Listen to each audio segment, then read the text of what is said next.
Hi everyone. Okay, I'll just get right to the point. Um, this is for the treatment, and we can't say cure, so we can say you'll be very happy. All right, so this is an ozone machine. It plugs in to the wall, and you can. We'll just attach a little coffee cup to the back of that. Push the button. That's it. Ozone. Very cleverly built machine, and as I said, it plugs into the wall. Uses very little power. That's our pulsar. It's at 6,000 Gauss or 200,000 Teslas. We use that on the lymphatic system and the thymus gland. So that there again, it just plugs into the wall. It's that small of a device, and I mean we can use a little mobile battery pack or plug it into the cigarette lighter of a car with an inverter on both of these devices, and off this will kill the virus or cancer cells in the lymphatic system. So what happens is people say, can the virus be dormant and hide in the lymph nodes? And the answer is, this is how we kill it. So this is a complete answer. And you can buy this over the count. You can buy this at a health food store. You can buy it without a prescription. It's called Colloidal Silver. This is 240 parts per million. You can buy it over the internet. Take a capful, just one capful, stick it underneath the tongue, and 2 minutes later, drink water, and off you go. Now, what happens if the virus is dormant? Whether it's influenza A, B, or coronavirus, what happens if it's dormant? Well, step one is we take this product, we give this to you on the mobile unit or in office, but we can be we can have all this on a we're going to treat you in the parking lot, 10 people at a time. Here's our virus. And, and oxygen. And we use oxygen just for if there's a sore throat or just minor symptoms. We start them with a little oxygen. So, okay, so the there's no raw materials being used here. These are plug-in devices. So imagine this and this and imagine and there will be one more device too, which I haven't photographed here. Um, but you'll have these devices here mounted on the side of a truck. We can have 10 people show up at a time. It'll only take 10 minutes to do this. If they have cold, sniffles, or symptoms, and you take that liquid antibiotic first, that will clear it out. So we've eradicated the dormancy in a building of 50 people, whether they're police, firefighters, hospitals. The first remedy would clear that out. The second is the ozone. They only suck on it for inhale it for about 30 seconds. And therefore, if the virus is starting in the lungs, then that would cure it out. Now, because this was custom made for the person I sent it to, it looks like they have heavier equipment for the ozone. So that would be used if the situation was more critical. But if we didn't have the heavier equipment, could an emergency room doctor hook this up to a ventilator? You'd have to turn it on for a couple minutes, turn it off, let them breathe clean air, turn it on, turn it off. Every 15 minutes, you give them a 1 minute dosage, and that could cure it out. But that's more of an advanced technique that we can plug this in next to the ventilator. That's more advanced, but we'll discuss that possibility later. And also, you can just give them this machine. You go to a hospital and you say you want to try it, you can just give it to them, and they can plug it in and try it. But anyways, if there's the ozone also will cure the infection or virus, scratchy throat. Okay, so we want to give them silver and ozone, and the doctor's going to say, I'm afraid this might be dormant in me. What happens if the disease is hiding in the lymph node? So you would use this pulsar on the lymph nodes and the thymus gland.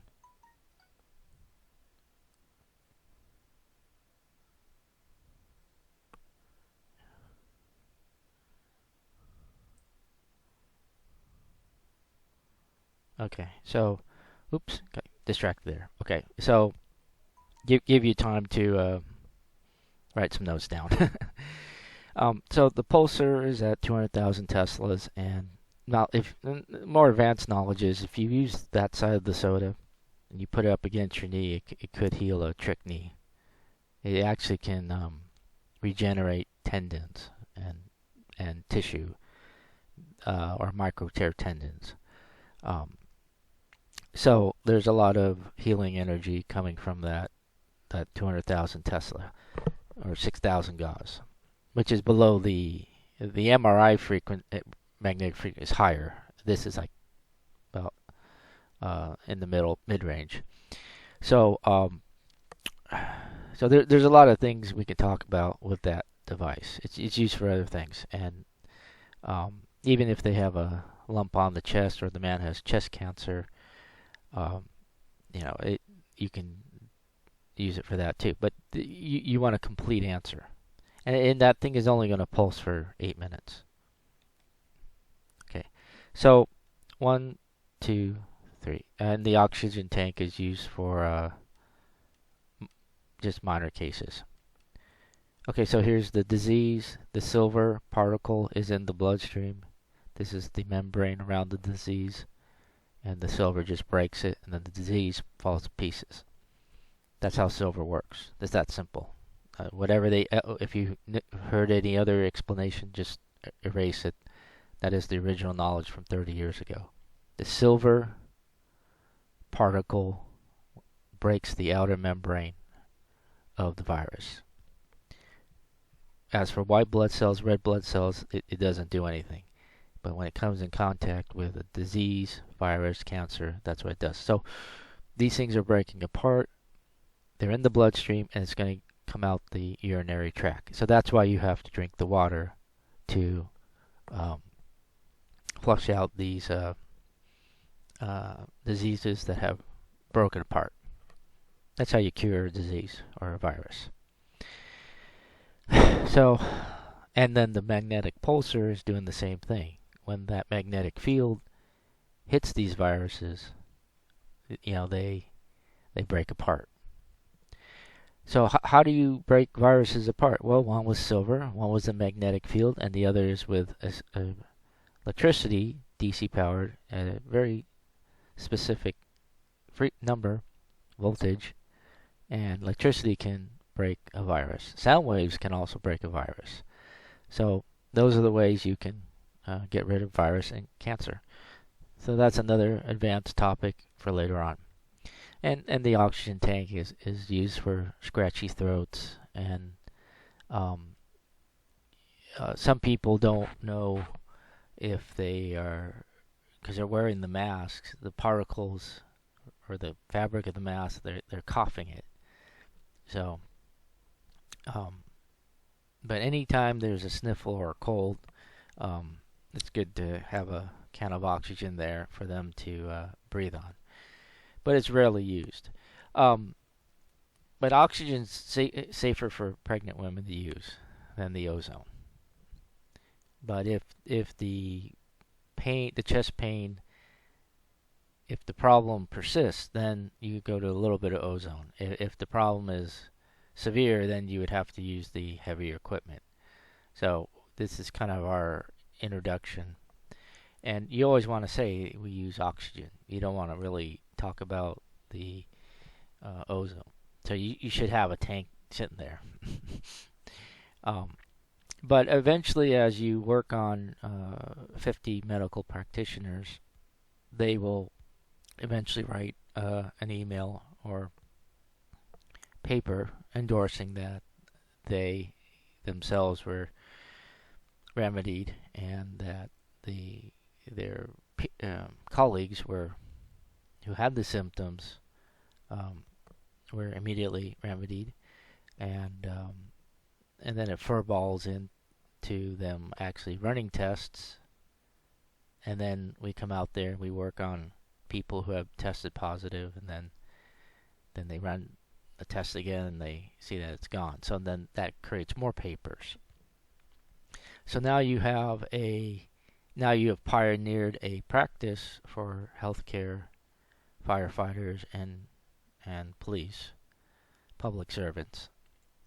So that's the journey that we should go on. And two, they one other thing is about insurance. If you keep hitting the insurance, people are afraid that the insurance premiums may go up because you're going to hit 1,000 people at a time. So, but if they pay $100 cash out of pocket, and you're working on 50 people for a mobile unit, then that's sufficient funds to make a living. So the doctors eventually,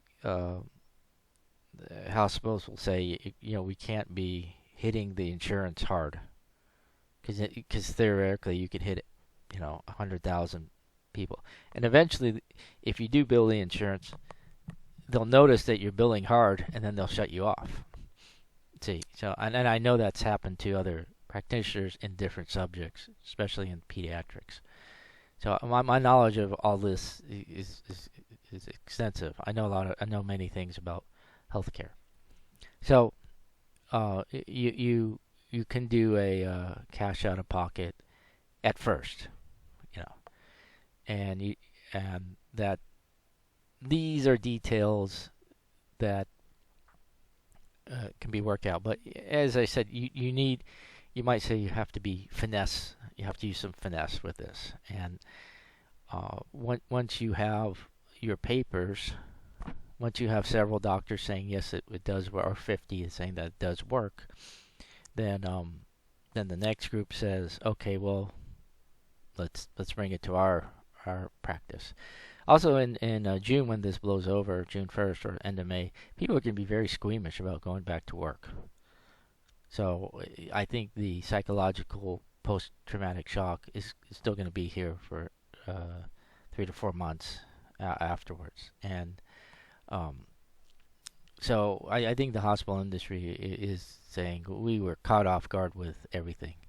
People are afraid to go to work. So but now you have something to come up to the practitioners and say, come on it before you go to work. Let's do this to you out in the parking lot, and everyone working here will do the treatment, and then we will get back to healthcare. See. And then if somebody does walk in the door with a flu or a cold or whatever, eventually they'll be treated outside. And yes, we're going to be teaching doctors emergency room, but also we can be selling them the equipment package and training. There's just too much work out there. So doctors prefer to be trained by an emergency room doctor. So, and they want to be trained by someone who's actually used it. So, if the second choice has always been me, who's the technology person and doctors will listen to me, and I do have a reference. Actually, at one time I had 2 or 3 references, but